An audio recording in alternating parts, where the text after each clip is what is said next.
అనగనగనగా ఒక ఊళ్ళో ఉందో గోరింక, తన వెనకే తిరిగే చిలకంటే ఎంతో ప్రేమంట.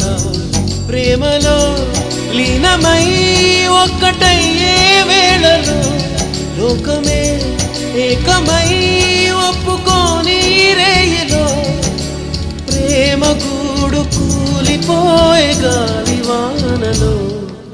ప్రేమ ఓ ప్రేమ